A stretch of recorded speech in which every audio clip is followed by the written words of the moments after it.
Bom dia, pessoal. Boa tarde ou boa noite. Aqui é a professora Paula Zambelli, Salgado Brasil, nome comprido, né? Já uma frase inteira. Eu brinco com os meus alunos que quando a gente cita alguém, a gente tem que citar pelo último sobrenome, né? A não ser que seja um sobrenome composto. E aí, logo em seguida, colocar uma vírgula e o resto do nome da pessoa. E quando a gente vai citar uma legislação ou uma decisão judicial, alguma coisa assim, a gente coloca Brasil, vírgula, né, Ministério da Justiça e Segurança Pública, Brasil, vírgula, Código Civil. Então é muito engraçado que quando a gente cita alguém que tem o sobrenome Brasil, fica parecendo que a pessoa é uma legislação. Mas a pessoa não é, viu? Bom, então bom dia, boa tarde, boa noite, que é a professora Paula.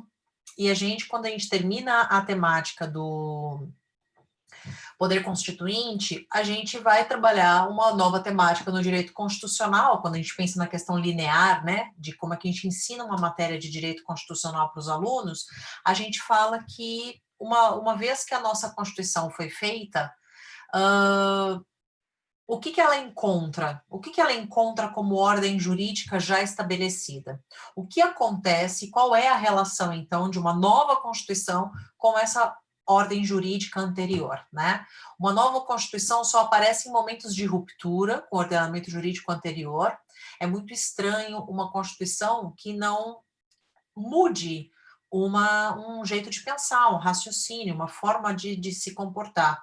A maior parte das constituições, e isso até já foi desenvolvido por Hans Kelsen na época, na década de 30, quando ele vai analisar a Constituição de 34 e a Constituição de 34 especificamente, né, na verdade era essa, ele então fala, olha, um poder constituinte, ele geralmente não se estabelece de algo que já está constituído, né, ele não é um contínuo, ele acontece realmente, então, da ordem jurídica ser uma ordem jurídica nova. Tanto é que o José Afonso da Silva até coloca no livro dele, né, curso de direito constitucional positivo. Tem um porquê dessa palavra positivo estar lá. É porque é a partir da Constituição que a gente começa, então, uma nova ordem jurídica, né, ou pelo menos uma nova ideia de ordem jurídica. Porém, a gente tem uma relação que se trava, uma relação que deve ser levada em consideração, com relação à ordem jurídica anterior, porque não dá para uma Constituição nova simplesmente apagar todas as demais leis e normas pré-existentes e a gente começar uma nova ordem jurídica do zero. Isso não existe, né? Então, a Constituição pré-existente é revogada, mas nem sempre as demais leis o são, pois seria impossível conviver harmoniosamente com este vácuo jurídico. Ia dar uma situação de anomia, mas não por um desrespeito ou um desconhecimento da lei, e sim porque não tem lei. Isso seria uma coisa meio estranha. Então, a gente precisa trabalhar como é que fica a relação da ordem jurídica anterior com todas as demais normas, né, as normas que são infraconstitucionais, estão abaixo da Constituição, e a Constituição, o seu texto atual. Então, quando a gente pensa, a primeira coisa que a gente vai levar em consideração é a figura da recepção. A figura da recepção. A recepção, ela então é um determinado instituto jurídico que a gente fala, que é a aceitação, né, da permanência em vigor, da validade, então, formal de uma norma, para que ela permaneça em vigor, porque ela é compatível, porque ela está conforme todos os princípios da Constituição Federal. Então, veja, as leis anteriores situadas abaixo da Constituição continuam em vigor, desde que não conflitantes com a norma maior, que passa a ser a nova fonte do critério de validade de todas as leis.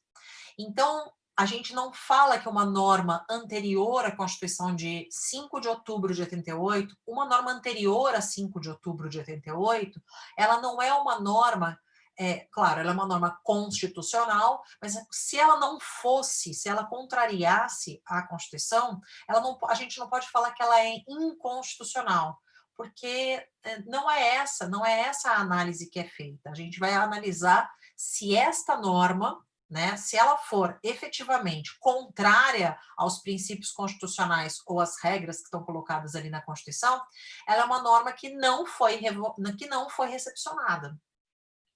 Então, entendam isso.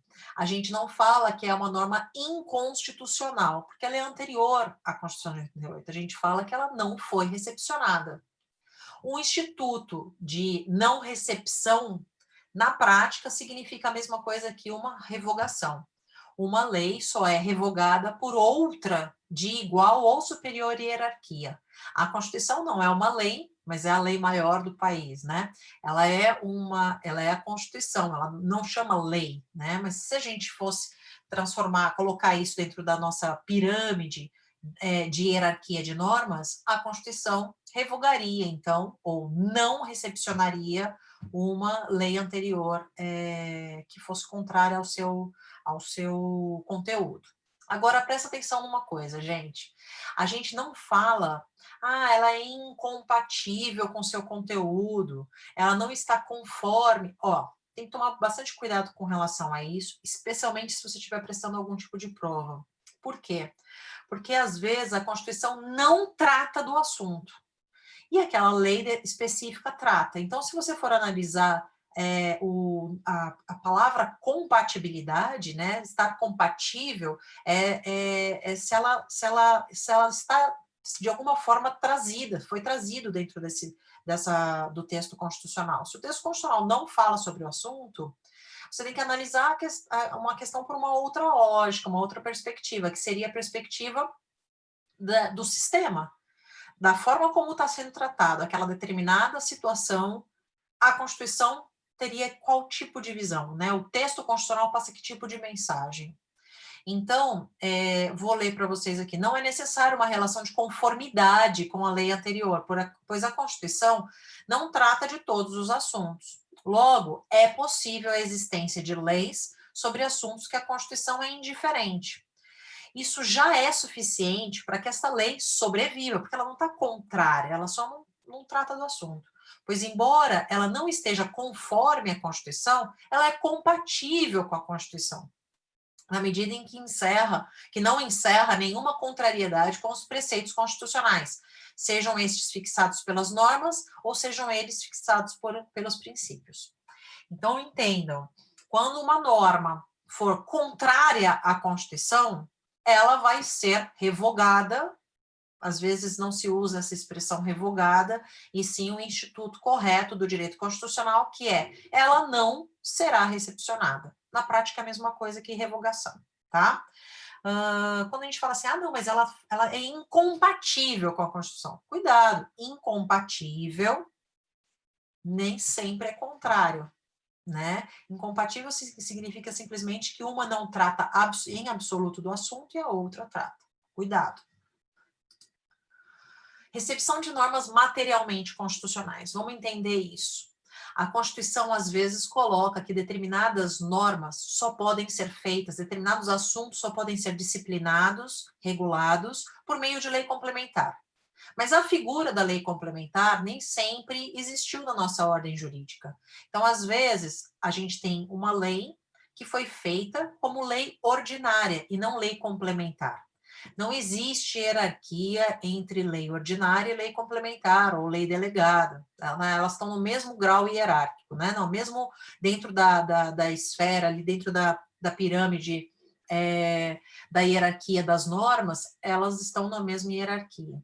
Acontece que, se, por exemplo, a questão do direito tributário, né? O direito tributário a partir de 88, normas gerais específicas ou que tratem da interpretação do direito tributário devem ser feitas por lei complementar.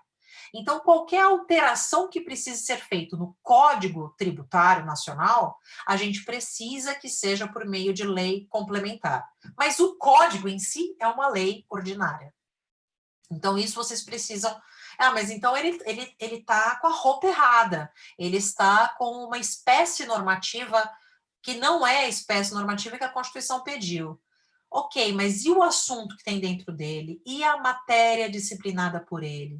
E as questões que foram reguladas? Elas estão compatíveis ou não estão, estão de acordo com o que a Constituição diz, com o que a Constituição preceitua ou não. Vejam só, o Código Penal brasileiro, a parte geral dele, né, foi revogada por uma lei. Então, a gente tem a Lei 5.172, mas o Código Penal, ele também tem a parte especial dele, que é um decreto-lei. E vejam, existe um porquê de falar que lei não, que outras normas jurídicas não podem tratar de direito penal.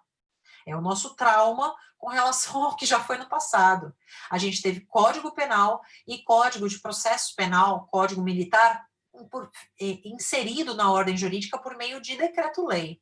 Isso não existe mais. Por quê? Porque direito penal precisa ser feito por via legal. É o princípio da reserva legal, né? Só pode ser feito por lei. Não há como ser feito por outra espécie normativa. Então, você não vai... E aí, inclusive, tem uma dupla regra, né? Uma regra que ela é ratificada no artigo 62 da Constituição, quando fala que medida provisória não pode regular assunto referente a direito penal. Né? Então, é também uma segunda uma reafirmação de que não pode tratar de direito penal. Então, vamos entender. Pensem que a recepção, imaginem a palavra recepção como se fosse uma grande festa. Então, uma festa, um debut ali da Constituição, se bem que ali está nascendo, né? Então, é uma grande festa de recepção das normas infraconstitucionais, da ordem jurídica. Então, eles colocam no convite, né? O Poder Constituinte, a Assembleia ali Constituinte, colocou que determinada norma só pode ser feita por lei complementar. Outro tipo de assunto só pode ser regulado por lei ordinária. Outro tipo ainda pode ser regulado por qualquer coisa, inclusive decreto. Então, ele convida, né, para essa grande recepção todas as normas. E, de repente, no seu convite está dizendo que você precisa ir vestido com roupa social, traje social completo. E você não tem sapato para o seu traje social completo. Ou você está de bermuda. Mas você é plenamente compatível, você é plenamente conforme os ditames constitucionais. Tudo que a Constituição fala, você é absolutamente favorável ali e aceita. Então, a gente tem uma situação. Nessa situação, você vai ir de bermuda para um lugar que mandaram você ir com um traje social completo. Temos um problema. A pergunta é, na hora que se abre a porta ali, né, e que verificam que você não está vestido adequadamente, a pergunta é, será que eles deixam você entrar na recepção, nessa grande recepção, ou eles vão falar, desculpa, a tua roupa não está adequada? Então, vejam só, quando a roupagem, a espécie normativa estiver contrária, a gente precisa analisar o conteúdo desta norma. Se o conteúdo da norma, ou seja, a matéria da norma, a essência da norma, está de acordo com a essência constitucional, essa norma ela é recepcionada, ela entra na ordem jurídica. Agora, o contrário disso, você vai vestido a black tie, você vai vestido com traje social completo, mas você é absolutamente contrário ao que a Constituição fala, né? Então, não adianta a roupagem estar correta, ou seja, não adianta a Constituição falar que é por meio de uma lei e você ser uma lei, né, e a lei estar lá escrita e simplesmente, embora a roupagem esteja certa, embora a espécie normativa esteja certa, o conteúdo da norma não está. Então, quando a gente fala sobre recepção de normas materialmente compatíveis com a Constituição, a gente está falando que o que interessa efetivamente na análise é se a ordem jurídica que está infraconstitucional anterior à Constituição, a matéria dela, o assunto dela, a essência daquele determinado aquele conteúdo, se estiver compatível, se estiver conforme a Constituição, pode ser recepcionado. Tudo bem? Agora, se não tiver, não pode. Realmente vai ser revogado ou não vai ser recepcionado. Então, a Constituição de 67, com a Emenda Constitucional de 69, por exemplo, fala que não existe mais decreto-lei. A figura do decreto-lei, ela é substituída pela da medida provisória. Então, a gente tem uma situação. Os decretos-leis não existem mais. A roupagem deles não existe mais. Então, no momento de 5 de outubro de 88, eles continuam existindo, eles continuam, né, fazendo parte da ordem jurídica, desde que respeitem a Constituição e a essência da Constituição. Tudo bem? Todas as normas regulamentares também foram recepcionadas. Por quê? Porque, todas não, né? Mas assim, as normas que estiverem conformes foram recepcionadas. Se de repente só podia ser regulamentada por decreto regulamentar, e de repente agora consegue ser regulamentada por resolução, ok, não tem problema. Qual é a roupagem, qual é a espécie normativa que está vindo, desde que o conteúdo esteja coerente. Então, vejam, mais uma vez aqui a gente tem uma situação de forma com conteúdo. A gente precisa analisar se a forma está correta, mas isso não é tão relevante quanto se o conteúdo está equivalente. Tudo bem? Agora a gente vai trabalhar um pouquinho a questão da repristinação. O que quer dizer repristinação? Bom, na LINDB, a Lei de Introdução às Normas do Direito Brasileiro, ela fala que uma norma só será revogada, o desenho de parágrafo ali está com problema, né? No artigo 2º, parágrafo 3º da LINDB, tem um quadrado ali, depois a gente vai ver se a gente recupera isso daí. Mas, enfim, o que é isso? Significa que uma norma que foi revogada por uma outra norma, quando a norma revogadora também é revogada, a pergunta é, o que acontece com os efeitos, quais são os efeitos de uma norma revogada com relação a outras normas que ela também tenha revogado, né?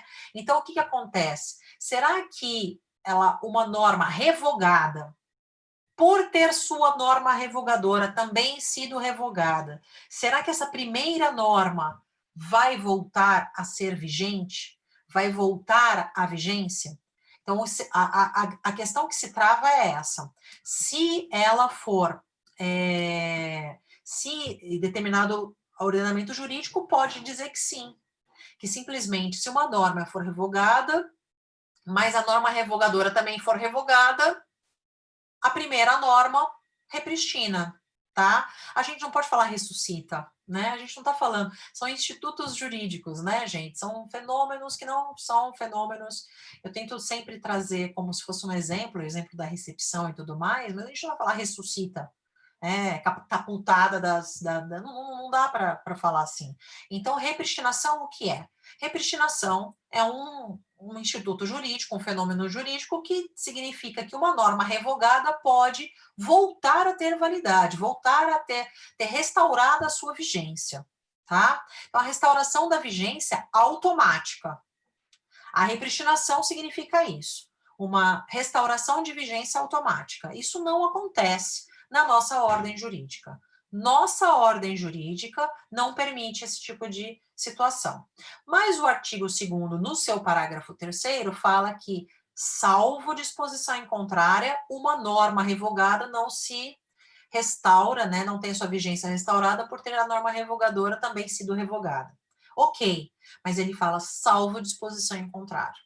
Então, quer dizer que se a norma 3, a que revogou a norma 2, que tinha revogado a norma 1, se a norma 3 disser a norma 2 está revogada e restaura-se a vigência da norma 1, isso é repristinação. Mas vejam, aqui a gente está falando de uma repristinação, né, que não é automática, ela está expressa. E se não tiver nada escrito, o que quer dizer? Significa que a 1 já foi também, tá? Então não tem mais jeito, ela vai permanecer ali como se... Lembrei agora dos visons que estão lá na Dinamarca, enterrados, e agora estão começando a levantar da terra porque foram enterrados com pouca coisa e agora estão inchando. Meu Deus do céu. Mas isso não acontece na nossa ordem jurídica de uma maneira geral, então é muito importante que a gente tenha isso em mente. Bom, então, nesse quadrinho aqui, a gente tem o quê? A gente tem um desenho para vocês tentarem entender. Então, a gente tem uma norma 1, a gente tem uma norma 2 e a gente tem uma norma 3. O fenômeno da repristinação, ele pode acontecer em qualquer tipo de hierarquia da ordem jurídica, tá bem? Então, imaginem a Constituição de 46, a Constituição de 67, com a Constituição de 88. A Constituição de 46 foi revogada pela Constituição de 67. A Constituição de 67 foi revogada pela Constituição de 88. Só que a Constituição de 46 não tem a sua vigência restaurada, tudo bem? Ela não vai ser repristinada, tá?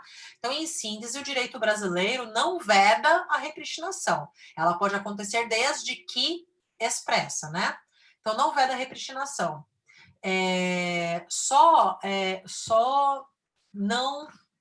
que tá com minha foto aqui em cima. Só não admitindo implicitamente, ou seja, a repristinação é possível desde que a nova lei revogando a revogadora, expressamente determine a aplicação de antes revogada.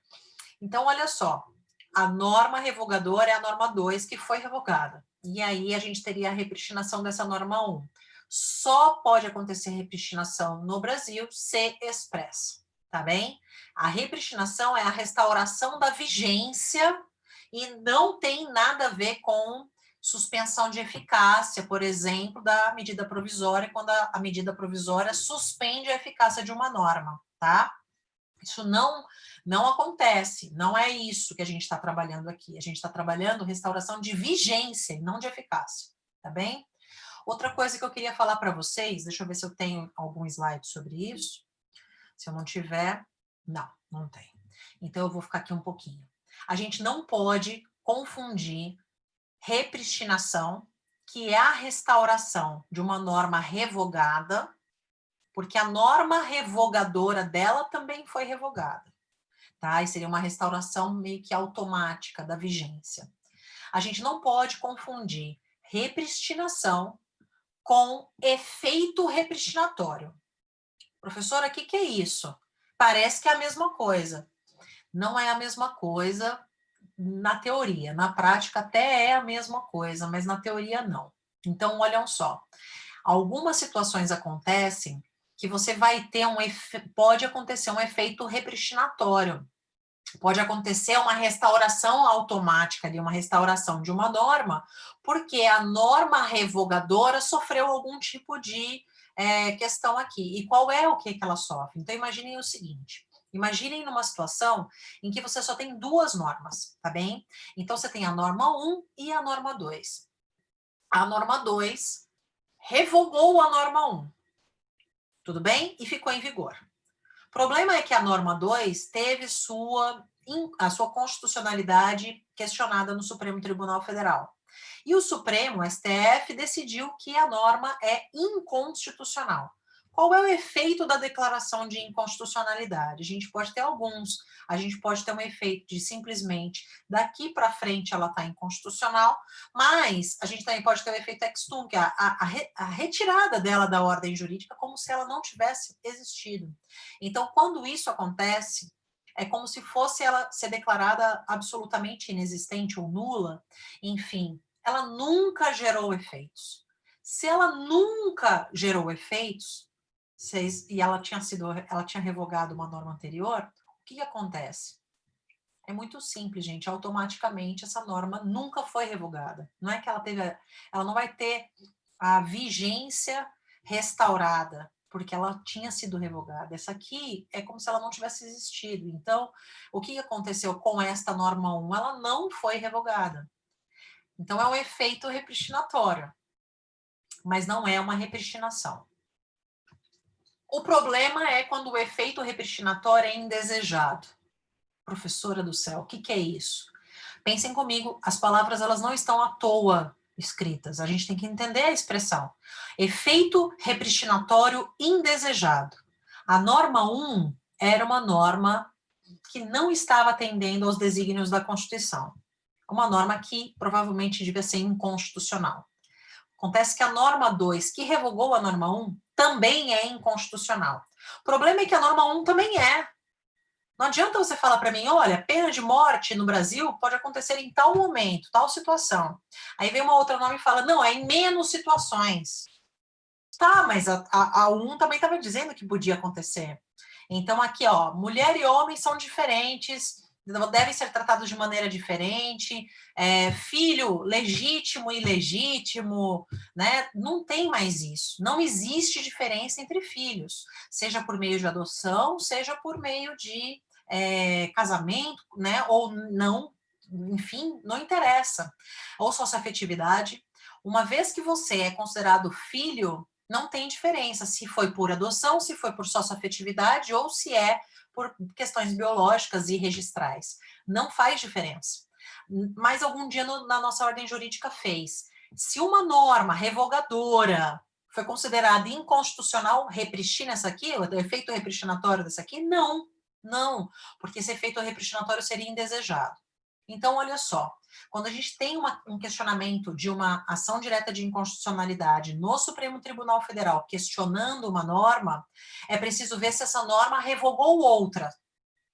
E se essa norma revogou outra, é preciso talvez analisar se essa primeira norma revogada também era inconstitucional. Porque se for, você tem que pedir o quê no Supremo, na hora que vai na ação direta de inconstitucionalidade, no caso. Não é você, né, gente? Estou falando aqui, é o jeito de falar mesmo. Mas no pedido, é preciso que se diga que seja declarada a inconstitucionalidade da norma X, a norma 2, e para evitar o efeito repristinatório indesejado das normas tais e tais, também sejam consideradas inconstitucionais as normas tais e tais. Então, é por avalanche, né? Aí é um efeito dominó mesmo, assim. Você vai pedir para um, depois vai pedir para os outros, que se aplique para as outras anteriores. Tudo bem, pessoal? Bom, então agora a gente vai depois para outros dois fenômenos que também acontecem, mas eu vou gravar num próximo bloco, tá bem? Um abraço!